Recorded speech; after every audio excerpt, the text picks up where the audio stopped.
Tere hommikust kõigile! Minu ees on purk ja see on Lifewave'i uus Celergise Morning hommikusegu.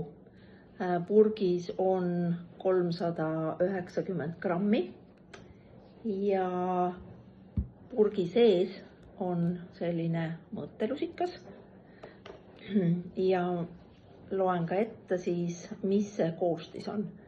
Siin on vitamiin C, niatsiin, magneesium, sink, seleen, vask, kaalium, kiudained, L-tsitruliin, kreatiin, beta-alaniin, glaisiin, ei-atsetüülsisteiin, L-laisiin ja siis Scienthox, mis on siis astelpaju marja ekstrakt. Ja selline roosakas pulber. Soovitus on 200 kulbitäit päevas.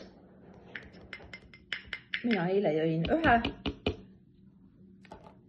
Oli täitsa piisav, tegelikult oleks pidanud tegema vastupidi, et panema pulbri enne ja vee peale. Nüüd ta siin väga hästi ei lahustu. Pean võtma lusika. Aga jah, selline on siis see hommikusegu. Loodame, et väga varsti ka Euroopas ja mis on kõige suurem ootus või lootus on siis see, et see koostis oleks sama kui sellel Ameerika versioonil. Nii et kui keegi on minemas Ameerikasse, siis saab tellida.